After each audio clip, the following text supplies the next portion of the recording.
Alors, bonjour mes chers amis et bienvenue dans cette nouvelle vidéo. Aujourd'hui, nous allons résoudre dans grand R au carré le système d'équation x plus y égale 2pi sur 3 et le sinus de x divisé par sinus de y égale à 2.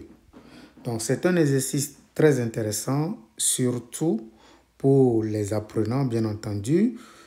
Si vous venez, par exemple, d'aborder les notions sur la trigonométrie et sur la résolution des équations de la forme cosinus de x égale à cosinus de x0, par exemple, c'est un exercice très intéressant et je recommande également aux enseignants qui nous suivent de souvent proposer ce genre de système, d'accord. Vous allez voir que ça utilise juste les connaissances basiques, d'accord, pour sa résolution. Ok, donc pour résoudre cette équation, nous allons essentiellement utiliser cette formule d'addition. Le sinus de A moins B, c'est exactement égal au sinus de A multiplié par le cosinus de B moins, d'accord, cosinus de A multiplié par le sinus de B, tout simplement. Et donc, à particulier, d'accord, si vous avez le sinus de pi moins x, d'accord, ça donne exactement, après l'utilisation, si on utilise la formule d'addition, on obtient exactement plus, d'accord, le sinus de x tout simplement. D'accord? Donc, c'est des formules très simples. Et maintenant, quand on a cosinus de pi moins x, on obtient moins, d'accord, cosinus de x. Donc, ce sont des formules assez basiques, d'accord, qu'il faut savoir manipuler, bien entendu. Mais dès que vous maîtrisez, par exemple, cette formule d'addition, également le cosinus de A moins B, vous pouvez rapidement retrouver ces deux formules-là. OK. Et donc, pour résoudre ce système, d'accord, nous devons regarder les contraintes sur l'inconnu. Pour la première équation, il n'y a pas de problème, mais pour la deuxième équation, on doit faire attention.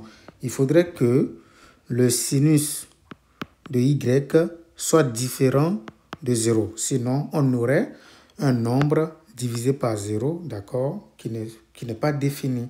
Et donc, qu'est-ce que cela signifie? Cela signifie tout simplement que le y est différent, d'accord, des écritures qui sont sous la forme capi.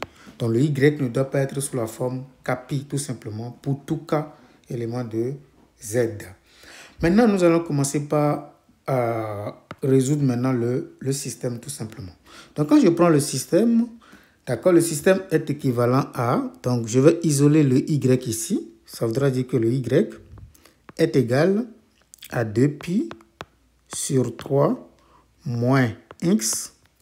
Mais dans la deuxième équation, je vais récupérer le sinus de x qui nous donne exactement 2 multiplié par le sinus de y tout simplement.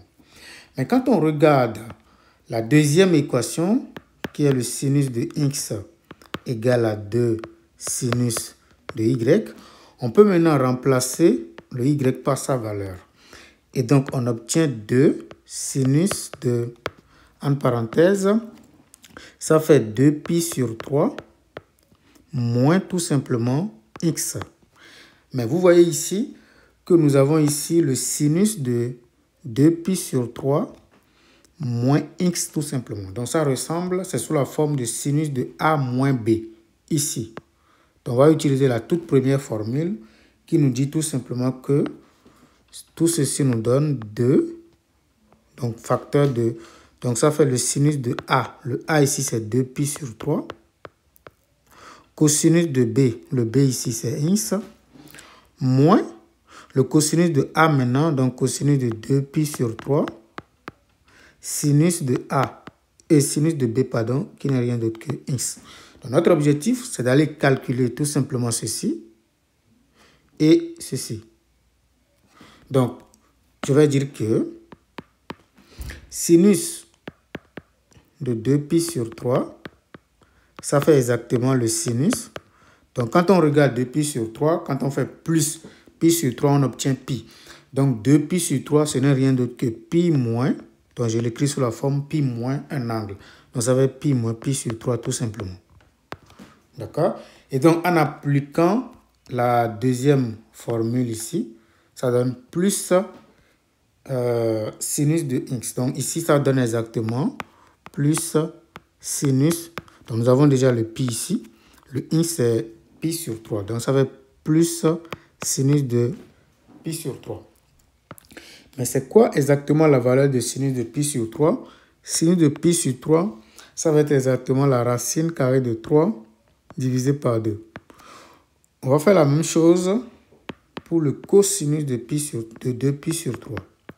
Cosinus de 2pi sur 3, ça fait le cosinus de pi moins pi sur 3. Et donc, en utilisant la troisième formule que j'ai rappelée, ça fait moins le cosinus de pi sur 3. Conséquence, cosinus de pi sur 3, ça fait exactement 1/2. Donc, nous avons ça. Donc, je ramène maintenant cette équation-là et je vais remplacer les valeurs qu'on vient de calculer.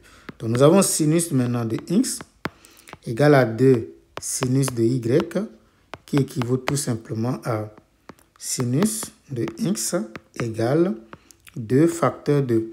Donc, nous avons ici sinus de 2pi sur 3 qui n'est rien d'autre que racine de 3 sur 2. Donc, je remplace. Ça fait racine de 3 sur 2 multiplié par cosinus de x. Donc, moins multiplié par moins 1/2 qui donne plus 1/2. Donc, plus 1/2 sinus de x tout simplement. Donc, je développe. Nous obtenons alors racine de 3 cosinus de x. Je multiplie, ça fait plus sinus de x tout simplement. Donc, nous avons ça. Donc, quand on fait la soustraction, donc nous avons ça. Les deux vont se simplifier tout simplement.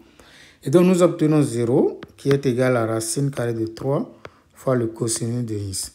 Et donc, nous avons cosinus de x qui nous donne tout simplement 0. Et nous savons que si cosinus de x est égal à 0, ça voudrait tout simplement dire que le x est sous la forme pi demi plus kpi. Ça, c'est la forme la plus compacte. D'accord? Avec k éléments de z. Ce n'est pas le même k qu'au début, donc c'est mieux de changer ce k-là et de prendre, disons, m. D'accord? Avec m éléments de z, tout simplement. OK. Maintenant, nous allons calculer la valeur de y. Nous savons que le y, ce n'est rien d'autre que 2pi sur 3 moins x. Et donc, on obtient 2pi sur 3 moins, en parenthèse, pi sur 2 plus m fois pi. Et donc, ici, vous avez 2pi sur 3 moins pi sur 2 moins m multiplié par pi. Donc, si on fait la soustraction des deux là, ça me donne exactement pi divisé par 6 moins m fois pi. Si vous voulez, je peux factoriser par pi. Ça fait pi facteur de 1/6 moins m. Ça, c'est la valeur de y. On voit clairement que le y n'est pas sous la forme, d'accord, d'un entier fois pi. Parce que ceci n'est jamais un entier, d'accord, quelle que soit la valeur de l'entier m. D'où les solutions, d'accord, dans R au carré, ça fait exactement les couples de la forme. Donc, pi demi plus m pi, virgule. Et maintenant, vous avez tout simplement ce que vous voyez là. Je peux tout simplement écrire cette forme, c'est la même chose. Ça fait pi sur 6 moins m pi, tout simplement. D'accord? Avec m élément de z, tout simplement. Voilà. Donc, ça, c'est exactement l'ensemble solution, d'accord, de notre système. Merci d'avoir regardé cette vidéo.